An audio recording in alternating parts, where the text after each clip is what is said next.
Hi guys, we've had some questions about different energetic experiences and transitioning and how that feels. In the beginning of my transition, I noticed little things like my hands were tingling and extremely uncomfortable at some points. And I remember going to the doctor, because this was after I'd had a traumatic medical experience. And I started going to the doctor saying, hey, do I have any brain damage from this traumatic medical experience? And they were like, no, everything's testing out fine. And they had no reason or explanation as to why my hands were tingling and I was seeing these orbs fly through my closed eye vision at night. And in complete darkness, I could see them flying around.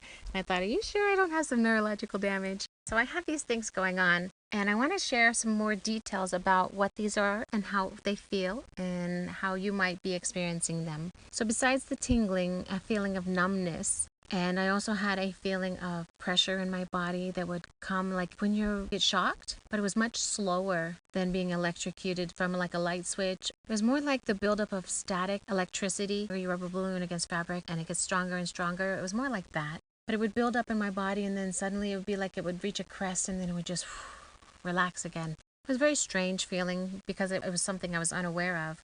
I also had feelings of water droplets on my skin. Sometimes it would feel like they were sizzling and other times it would feel like they were just cold and damp.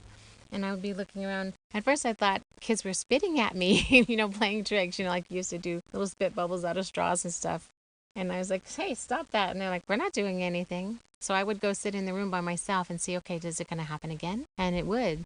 So there's ways to, eliminate that it's external influences that are happening. And that was one of the ways I was certain that this was not something that was just being done to me by outside sources. Another thing that I experienced was a feeling of dizziness, lightheadedness, nausea, sensations in the bottom of my feet, feeling like people were touching me, feeling like things were being pulled out of my body, feeling like there were people around me. So a lot of physical sensations can happen, and it can go to the extreme of heart palpitations, shortness of breath, eyes blacking out. What helps with these symptomatic things that occur as we're transitioning energetically is to be aware that something is happening. When I get a beginning of a symptom now, I slow down. I allow myself to breathe in a way that the body is saying, okay, this is what we need now. For instance, I just came out of a semi-trance nap where I feel really, really tired, like I need to go to sleep. And I know this feeling. It's an overwhelming feeling of something pushing in. And it's not the sleep like, oh, I'm going to take a nap and I'm going to wake up rested. It's not that kind of nap. But I call it a nap because it's the easiest way to explain to other people that don't understand that I'm going into a deep trance state in order to process something that is flowing into my system. So in this deep trance state, I can still tell if there's people walking around. I can come out of it quickly if I need to because there's outside influences. And I can self-adjust and feel safe through the process. The transition itself often affects my breathing. I will need to use the diaphragmatic breath. I'll need to have my progressive relaxation in place, my body holding as little tension as possible, because the new information and the new vibrations running through my system, the opening of a flow that wasn't there before creates motion. And the motion is something that the body and the brain respond to. If you're relaxed and you feel safe, then it's easier to get through these transitional moments. If you're not, it can feel more uncomfortable. It can send you into a state of panic, which I think a lot of times people who have severe anxiety and panic attacks, not only are they having these mental and emotional experiences in their regular daily life, but they're also trying to transition through this. And in doing so, these are stimulating their system and they're not knowing what's going on. So when I'm having a heart palpitation during this, I just relax and breathe through it. I know that I'm fine. I might have to have the thought when it gets really extreme of trust, knowing that I'm okay, that I understand what's happening, that this is not a physical issue that's going to cause me any pain or harm my body. I might also need to remind myself that if I'm breathing, I'm okay. I have had times where I feel like I'm not breathing at all, but I'm watching my breath and my breath is coming in, my abdomen is expanding and contracting, so I know that I'm breathing.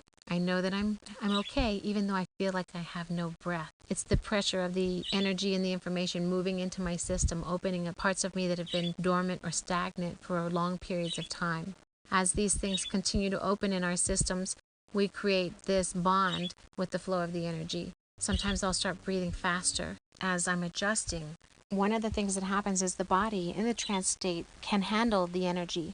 And then as you come back into consciousness, you have to be able to connect the ability to hold this state of energy and awareness while conscious.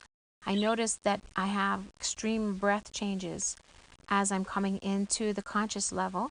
I start breathing more rapid. I start breathing, I might breathe more in my chest, making sure I take full body breaths in that moment, even if they're faster than normal, holding the space in my abdomen, keeping my thoughts free instead of panicking about this experience will help with the transition. In the past, when I didn't know how to breathe and hold my core and how to relax my muscles, I would get this vibration of feeling like my cells were all independent and nobody was connected, and they would be vibrating like tens of thousands of tiny bugs swarming inside of me, and it was so crazy and so uncomfortable. And this is why when I teach people things, one of the first things we start with is making sure that you have the ability to do this breath work, to hold your core, because when these things start happening, these transitions are occurring to you, and your energy is opening up, and things that you've held stagnant are now awake and alive again, they can be so uncomfortable that your body will just shut down and reverse it, and it won't allow for the release and the awakening that you're planning on and that you're practicing for.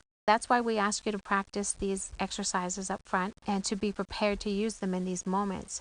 If you haven't practiced them and you have your first experience, it may take you months to get back to that level of openness again.